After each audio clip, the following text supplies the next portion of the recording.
In 1940, as Europe was being consumed by the rapid advance of mechanized warfare, the United States military found itself facing a quiet but urgent problem. Modern combat had changed.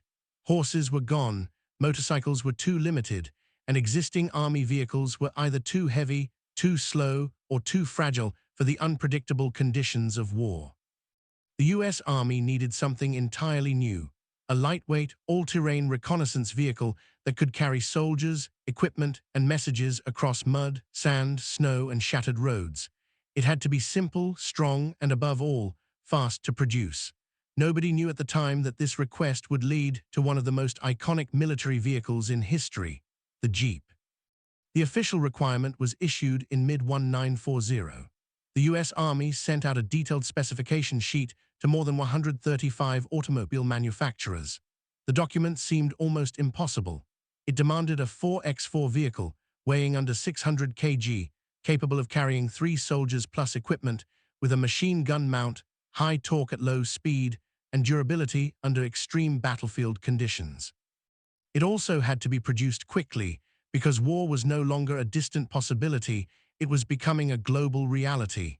Most engineers at major companies believed the request was unrealistic. Some even called it absurd. But 3 companies decided to try anyway: Bantam, Willys-Overland, and Ford. The first to respond was a small, struggling company called the American Bantam Car Company. Despite its limited resources and financial instability, Bantam delivered the first prototype in just 49 days. It was called the Bantam Reconnaissance Car. It was rough, unfinished, and far from perfect, but it worked. Military observers were surprised. This tiny company had managed to create a functional off-road military vehicle under extreme time pressure. However, there was a concern in the army. Bantam was too small to handle mass production if war broke out on a global scale. To solve this, the army shared Bantam's design with the other 2 competitors, Willys-Overland and Ford, and asked them to improve it. This decision would later become one of the most controversial but effective industrial strategies in wartime production. Willys-Overland, led by engineer Delmer Barney Roos, focused on performance. Their version, the Willys Quad, featured a more powerful engine capable of delivering exceptional torque. Ford, on the other hand, concentrated on manufacturability and mass production efficiency. Their version, known as the Ford Pygmy and later the GP General Purpose Vehicle, was designed for large-scale assembly line production. By late 1941, after multiple iterations and field tests, a standardized design emerged. It combined the best elements of all 3 prototypes: Bantam's original concept, Willys' powerful engine, and Ford's production efficiency. The result was a compact, rugged 4x4 vehicle with unmatched versatility. It could climb steep hills, cross shallow rivers, and drive through mud so thick that even tanks struggled. Soldiers quickly began to notice something unusual. The vehicle almost never gave up. If it broke, it could be fixed in minutes using basic tools. If it got stuck, a few men could lift or push it out. It was simple enough for any soldier to understand, yet strong enough to survive conditions that destroyed far larger machines. The name Jeep itself has debated origins. Some say it came from the military abbreviation GP, meaning General Purpose. Others believe it was inspired by the comic strip character Eugene the Jeep, a small but magical creature capable of going anywhere and solving impossible problems. Whatever the true origin, the name stuck. Soldiers began calling it the Jeep, and soon even official reports adopted the term. By the time the United States entered World War II after Pearl Harbor in December 1941, the Jeep was already in production. Factories in Ohio and Michigan worked around the clock. Within a short period, tens of thousands of units were being shipped overseas. What started as a rushed military requirement had become a revolutionary battlefield machine. Early field reports from American troops were overwhelmingly positive. Commanders noted that the Jeep changed the way they conducted reconnaissance missions. Instead of sending foot patrols or relying on slow motorcycles, they could now move quickly, quietly, and with far greater range. Messages that once took hours or days to deliver could now reach their destination in minutes. In some cases, Jeeps even replaced horses entirely in difficult terrain. What the Army did not fully anticipate, however, was how quickly the Jeep would earn respect beyond American forces. As Allied troops from Britain, Canada, and other nations began using it, the vehicle gained a reputation for reliability under pressure. Even before encountering German forces in large numbers, the Jeep was already proving itself as something more than just a utility vehicle. It was becoming a tactical advantage. At this early stage, German intelligence reports had already begun to mention a new Allied light reconnaissance vehicle that seemed unusually versatile. Some dismissed it as a minor logistical tool. Others, more observant, noted its potential impact on battlefield mobility, but no one yet fully understood its significance. What had begun as a rushed engineering challenge in 1940 was now evolving into something far greater. The Jeep was no longer just a response to a military requirement. It was becoming a symbol of industrial speed, engineering simplicity, and battlefield adaptability. And as it rolled toward the front lines of a world war, it was about to change the way armies thought about mobility forever. By 1941, as the first standardized Jeeps began rolling off American assembly lines, something unusual was happening in military engineering circles. In an era dominated by increasingly complex machines, heavily armored tanks, specialized trucks, and intricate mechanical systems, the Jeep stood out for doing the exact opposite. It was not the most powerful vehicle. It was not the most heavily armored. It was not the fastest on paved roads. Yet in nearly every field report coming back from testing grounds and early deployments, one theme appeared again and again. It simply worked anywhere, under almost any condition. The core philosophy behind the Jeep was radical for its time, simplicity over sophistication. While European military doctrine often leaned towards specialized machines designed for narrow roles, the Jeep was built to do everything at a basic level. Reconnaissance, troop transport, medical evacuation, towing light artillery, delivering supplies. It was not perfect at any single task, but it was capable in all of them. That flexibility became its greatest strength. At the heart of this design was the Willys-Overland engine, particularly the Go Devil four-cylinder engine. Engineers had focused less on raw speed and more on torque and durability. The engine produced enough power to move the vehicle through mud so thick it would trap heavier trucks.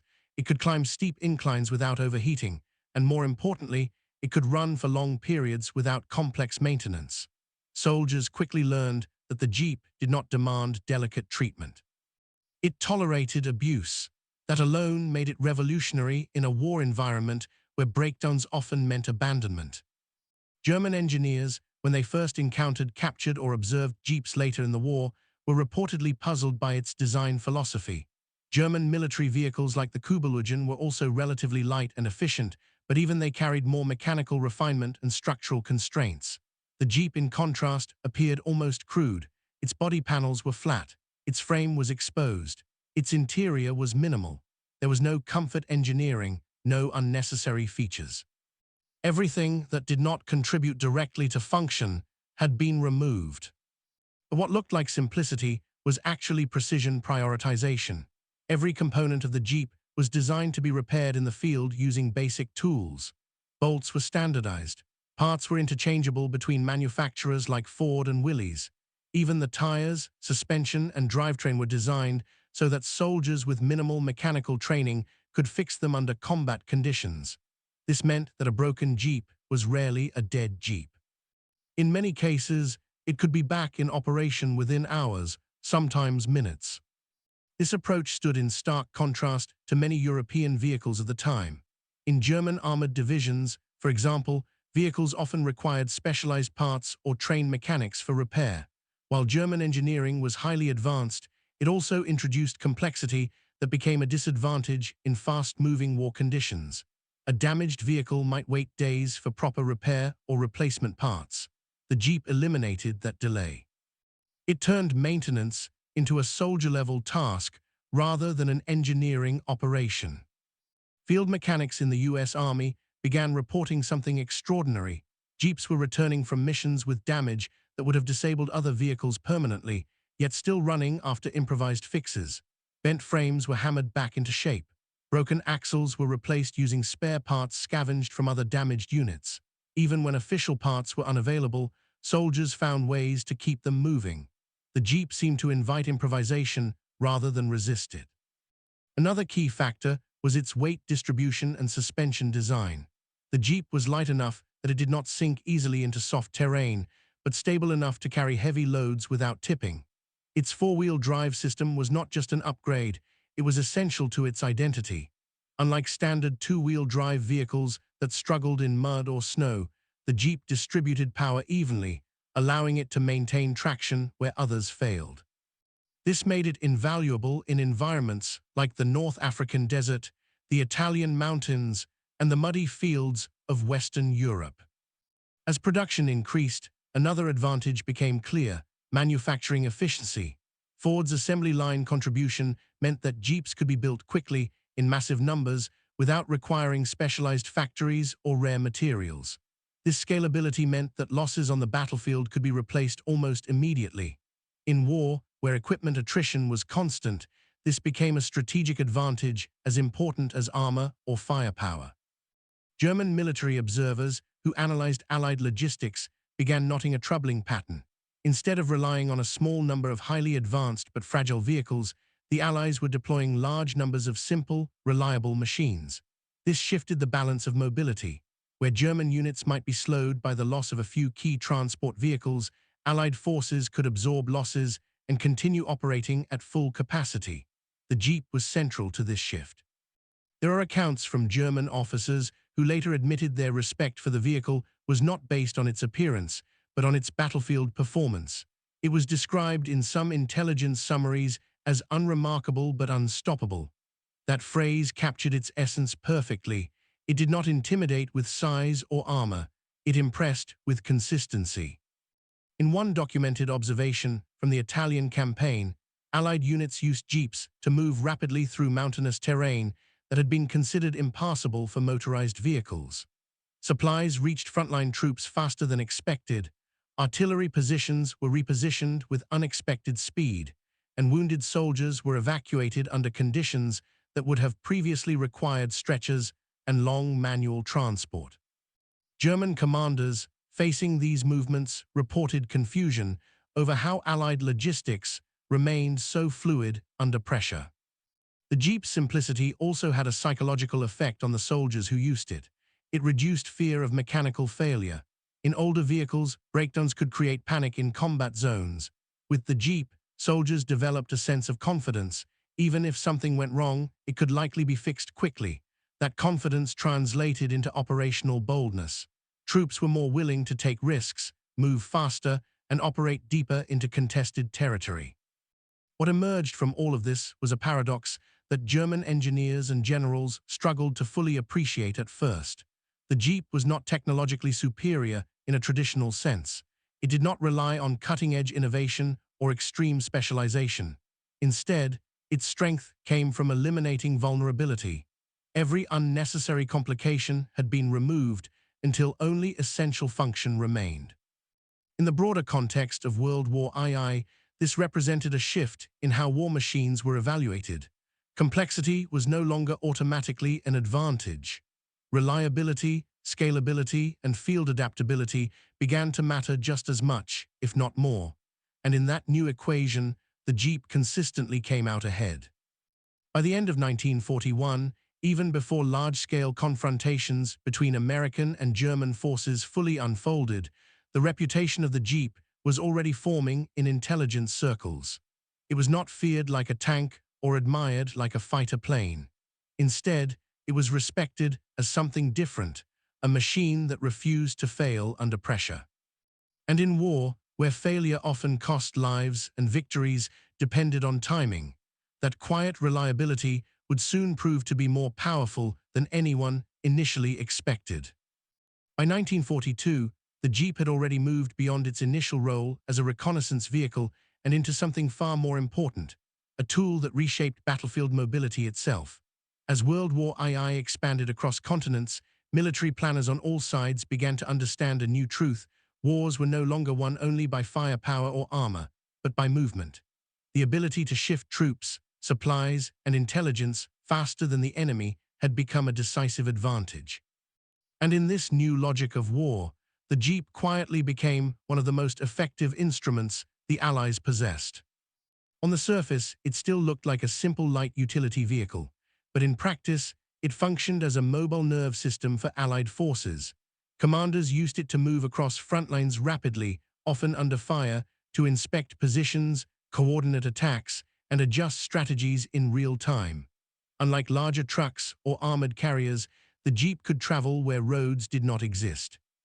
It could cut across fields, climb rocky slopes, and navigate destroyed urban landscapes where traditional vehicles would be trapped or destroyed. In the deserts of North Africa, particularly during the campaigns against Axis forces, mobility became everything. Supply lines stretched across vast, empty terrain where heat, sand, and distance were constant enemies. Tanks were powerful but fuel-hungry. Trucks were necessary but often slowed by terrain. Jeeps, however, operated as the flexible link between these systems. They carried fuel drums, ammunition crates, radio equipment, and sometimes entire crews of soldiers across terrain that would otherwise require hours of slow convoy movement. British and American forces began to integrate Jeeps into what became known as fast reconnaissance columns. These units would move ahead of the main force, scouting enemy positions, identifying weak points, and sometimes even engaging in quick hit-and-run attacks. The Jeep's speed and maneuverability allowed small groups of soldiers to create the illusion of larger force presence. German units often reported sightings of Allied movements that seemed too fast and too dispersed to track accurately. This created uncertainty on the battlefield, a psychological advantage as valuable as physical control. One of the most significant changes the Jeep introduced was in command mobility. Before its widespread use, commanders often relied on fixed observation posts or slow-moving staff vehicles. Decisions took time to communicate. By the time orders reached the front, battlefield conditions could already have changed. The Jeep eliminated much of this delay. High-ranking officers could now move directly to frontline positions, observe conditions firsthand, and issue immediate tactical adjustments. This compressed decision-making time dramatically improved operational responsiveness. In the Italian campaign, where terrain became increasingly mountainous and fragmented, the Jeep proved even more essential.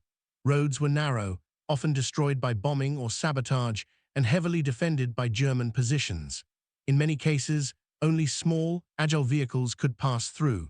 Jeeps became the primary transport for liaison officers, medical evacuation teams, and forward artillery spotters.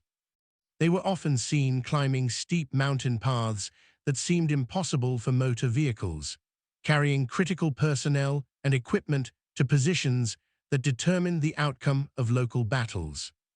German intelligence reports from this period began to highlight a growing concern. Allied forces were not behaving like traditional mechanized armies. Instead of relying on predictable supply routes and heavy formations, they were operating with fluidity and constant repositioning. At the center of this shift was a network of light vehicles, most notably the Jeep, that allowed continuous movement even in disrupted environments. In Normandy, during the preparations and aftermath of D-Day in 1944, the Jeep's role became even more visible. Once Allied forces established a foothold on the beaches, rapid inland expansion was critical. Heavy armor could not always move quickly through the initial chaos of destroyed infrastructure and mined fields. Jeeps filled this gap.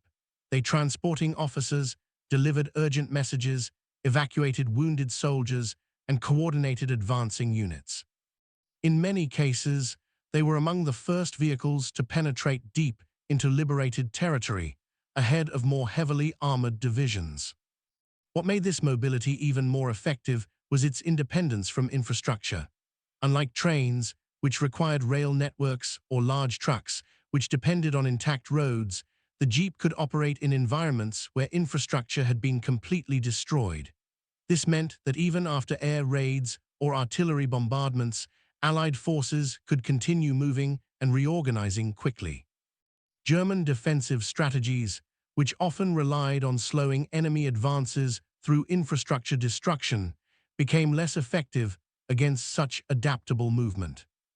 There are recorded instances from frontline reports where Jeep units were used to rapidly reposition anti-tank guns and mortar teams during active engagements. In one situation, after an unexpected German counterattack disrupted an Allied advance, Jeep crews were able to transport communication equipment and reposition command elements within minutes, restoring coordination before the situation collapsed. This level of responsiveness was previously impossible with heavier transport systems. Another crucial aspect of Jeep mobility was its impact on logistics. War is not only fought at the front, it is sustained through constant supply. Ammunition, food, medical supplies, and fuel must reach troops consistently. The Jeep became an essential part of this supply chain at the tactical level. It could deliver urgent supplies directly to frontline positions without requiring large convoys that were vulnerable to ambush or air attack. This reduced delays and increased survival rates among wounded soldiers who could be evacuated faster than ever before. German generals studying Allied operations began to recognize a pattern that was difficult to counter. The Allies could react faster than they could strike. Even when German forces achieved local tactical success, they often found that Allied units had already shifted positions, reinforced weak points, or withdrawn strategically before encirclement could be completed. Mobility, not just strength, was becoming the defining factor of operational success. The psychological effect of this constant movement was significant. German soldiers often described the Allied presence as everywhere at once. Jeeps contributed to this perception by enabling rapid appearance and disappearance across multiple sectors of the battlefield.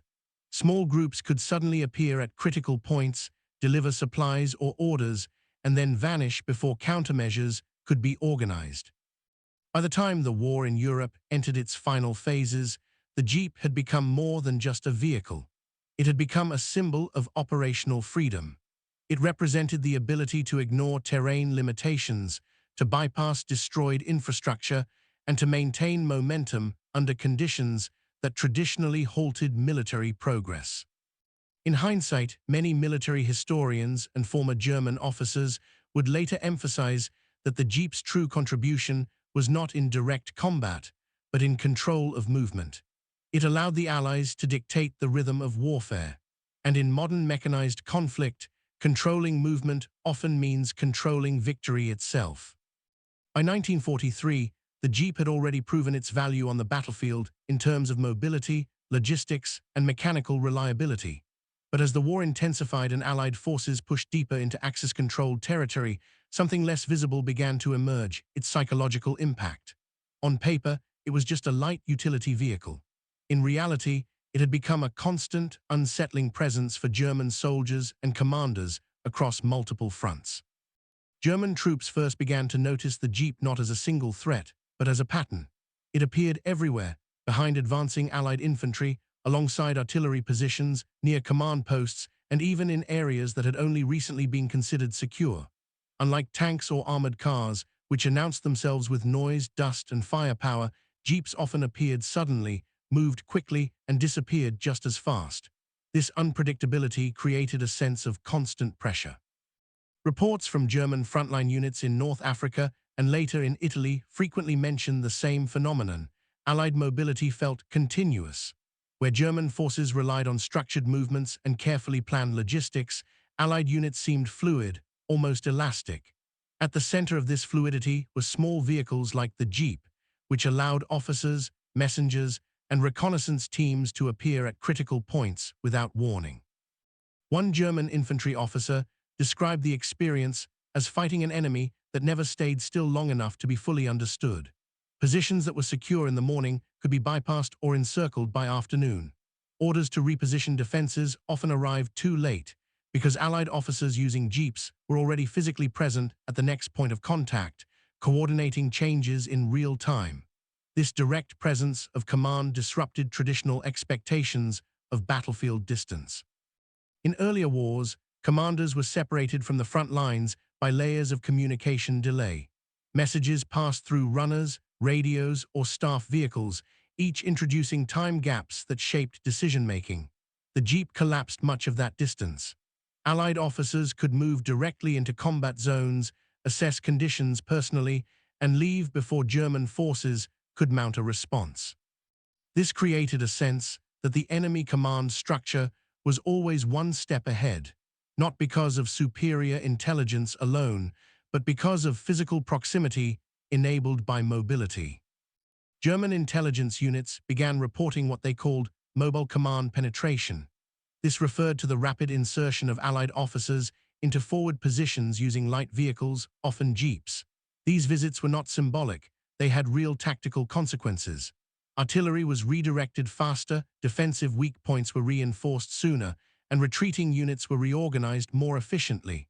From the German perspective, it felt as if Allied command was everywhere at once. The psychological strain of this constant responsiveness began to accumulate. German soldiers in defensive positions often reported uncertainty about the stability of their surroundings. Even in areas behind the front lines, the appearance of Allied jeeps signaled that the enemy was not just advancing, but observing, adapting, and reorganizing in real time. This broke the traditional sense of secure rear areas. In Normandy, after the Allied landings in 1944, this effect became even more pronounced. German units attempting to stabilize the front found themselves facing not only advancing infantry and armor, but also fast-moving reconnaissance and liaison groups in jeeps that slipped through gaps in the defensive line. These vehicles were not heavily armed, but their presence indicated something more dangerous than firepower: coordination. A recurring theme in captured German field communications was frustration over speed of reaction. Even when German forces managed to establish defensive countermeasures, Allied units often adjusted before the response could be fully implemented. Jeeps played a central role in this cycle. They carried radio operators, forward observers, and staff officers who could immediately relay changes and reposition assets. The result was a battlefield that felt unstable and constantly shifting. There is also evidence that German troops began to associate the jeep with inevitability. Tanks inspired fear because of their destructive capability. Aircraft inspired fear because of their unpredictability from above. But the jeep inspired something different: resignation. It represented the idea that Allied forces could not be contained, only delayed. Its presence meant that coordination, supplies, or reinforcements would soon follow. Some German memoirs written after the war describe moments of confusion when small groups of jeeps appeared in unexpected locations behind what were thought to be secure lines. These were not large armored breakthroughs. They were small, fast-moving units conducting reconnaissance, communication, or supply missions, yet their psychological effect was disproportionate. They signaled that the front line itself was no longer fixed. Military analysts within the German High Command began to recognize this shift. Reports noted that Allied operational tempo was accelerating beyond traditional defensive planning cycles. Orders that once took hours to implement now needed to be executed in minutes to remain effective. The jeep was not the only factor, but it was one of the key enablers of this acceleration. It allowed information and personnel to move at a speed that compressed decision-making across the entire battlefield. In Eastern and Western fronts alike, German soldiers increasingly faced a sense of operational overload. The enemy was not just advancing, it was constantly adjusting. Defensive positions were tested, bypassed, reinforced against, and re-engaged in rapid succession. Jeeps were frequently observed at the center of these movements, carrying officers who seemed to appear exactly where resistance was strongest. The psychological pressure extended beyond the battlefield. German supply and command units also felt the impact. Rail hubs, communication centers, and logistical nodes were no longer distant and secure. Allied reconnaissance units using jeeps could reach deep into rear areas, gather intelligence, and retreat before interception. This eroded the traditional sense of depth in German defensive strategy. By 1944 and 1945, as the war situation deteriorated for Germany, the jeep had become more than just a tactical tool in enemy hands. It had become a symbol of a different kind of warfare, one based on speed, adaptability, and continuous presence. German commanders could no longer rely on static assumptions about enemy positions or movements. Everything was in motion, and much of that motion was enabled by a vehicle that was, in itself, remarkably simple. In retrospective accounts from German officers after the war, the jeep is rarely described in terms of destruction. Instead, it is described in terms of pressure. It did not overwhelm through force alone, but through persistence. It ensured that the Allied presence was never static, never distant, and never fully predictable. In that sense, its greatest impact was not physical, but psychological. It changed how the German army perceived control on the battlefield, and once that perception was broken, no amount of armor or firepower could fully restore it. By the final year of World War II, the Jeep had already moved far beyond its original purpose as a lightweight reconnaissance vehicle. What began as a rushed engineering requirement in 1940 had, by 1945, become one of the most widely recognized and relied upon machines of the Allied war effort. It had served across deserts, mountains, forests, and shattered cities. It had carried soldiers, officers, medics, engineers, and messages that shaped the outcome of battles across multiple continents. And by the end of the war, even among former enemies, its reputation had reached an unexpected level of respect. German commanders, who had once dismissed Allied light vehicles as secondary logistical tools, were forced to reconsider their understanding of modern warfare. As Allied forces advanced deeper into Europe following the Normandy breakout and the collapse of German defensive lines in France and Belgium, captured German documents and post-war testimonies began to reflect a consistent acknowledgement.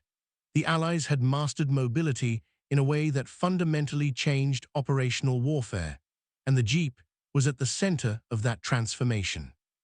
One of the most striking aspects of post-war German commentary is how often the Jeep is mentioned not in isolation, but as part of a system. German generals did not simply observe it as a vehicle, they observed what it enabled. Rapid command movement, continuous reconnaissance, flexible logistics, and instant battlefield communication were all amplified by its presence. In that sense, the Jeep was not just a machine of war, but a multiplier of operational tempo. Field Marshal Erwin Rommel, who had extensive experience facing Allied forces in North Africa, had already noted during the war that Allied mobility was becoming increasingly difficult to counter. While armored divisions and air power remained critical, he recognized that small, fast-moving units were reshaping the flow of engagements. In later interpretations of his assessments, historians often highlight how vehicles like the Jeep contributed to what he perceived as an elastic enemy structure, one that could stretch, absorb pressure, and reposition faster than traditional defensive doctrines could respond. Other German officers echoed similar observations after the war ended. In interrogations and memoirs, several commanders described the Jeep as unremarkable in isolation, but decisive in effect. This phrase captures a central truth about its legacy. Its power did not come from firepower or armor, but from integration. It was not designed to dominate the battlefield directly, but to ensure that everything around it could move, communicate, and adapt faster. In the final stages of the war, particularly during the Allied advance into Germany itself, Jeeps became one of the most visible symbols of collapsing defensive stability. German units retreating eastward or regrouping along defensive lines in the Rhineland frequently encountered Allied patrols that had already moved far ahead of expected frontline positions. These patrols, often composed of lightly armed soldiers in jeeps, were conducting reconnaissance, establishing contact points, and guiding larger formations that were still advancing behind them. The speed of this advance created a sense of inevitability within German ranks. Even when resistance was organized, it was often bypassed or encircled before it could fully engage. The Jeep played a quiet but essential role in this process, allowing Allied commanders to maintain constant awareness of shifting conditions and adjust movements in real time. In many cases, German defensive plans were rendered obsolete within hours of being formulated. After Germany's surrender in May 1945, Allied forces occupying former German territory began collecting intelligence reports, technical assessments, and military evaluations from captured officers. Among these documents, recurring references to Allied mobility systems appeared, with particular attention given to light vehicles that enabled rapid coordination. The Jeep, in these analyses, was frequently highlighted as a key enabler of operational flexibility. Some German technical experts who were later involved in post-war reconstruction efforts, also commented on the vehicle's design philosophy. They noted that while German engineering often emphasized specialization and technical refinement, the Jeep represented a different philosophy entirely, one centered on adaptability, repairability, and mass availability. This contrast became one of the defining lessons extracted from the war by military analysts on both sides. In the United States and among Allied nations, the Jeep's legacy quickly extended beyond military use. Returning soldiers brought stories of its reliability home. Photographs from the war showing Jeeps in nearly every environment, crossing rivers, climbing rubble, carrying wounded soldiers, helped solidify its symbolic status. It became associated not just with victory, but with endurance under impossible conditions. Its production numbers reflected its importance. Over the course of the war, hundreds of thousands of units were manufactured and deployed across all theaters of combat. Unlike many specialized vehicles that were retired or replaced after the war, the Jeep transitioned into civilian life with remarkable ease. Its simple design allowed it to be adapted for agriculture, transportation, emergency services, and exploration in both developed and remote regions. For former German commanders reflecting on the war years later, the Jeep often appeared in a broader discussion about how industrial capacity and design philosophy influenced military outcomes. It was not seen as the sole reason for Allied success, but as a crucial component of a larger system that prioritized speed, scale, and flexibility. In contrast to more rigid structures, this system proved difficult to disrupt once it reached full operational maturity. The long-term legacy of the Jeep, therefore, lies not only in its wartime service, but in what it represented about modern warfare itself. It demonstrated that simplicity, when combined with strategic purpose and mass production, could outperform complexity in conditions of extreme uncertainty. It showed that mobility could be as decisive as armor or firepower, and it proved that a vehicle designed under pressure, with limited time and resources, could go on to shape the outcome of a global conflict. In the final verdict of history, and even in the reluctant acknowledgments of former enemies, the Jeep earned a reputation that far exceeded its physical size or mechanical complexity. It became a symbol of how wars are often decided not only by weapons of destruction, but by tools that make movement possible. And in that sense, its legacy did not end with the war. It continued into every modern military doctrine that recognized a simple truth learned on the battlefields of World War II. The side that moves faster, sees farther, and adapts sooner is often the side that ultimately prevails.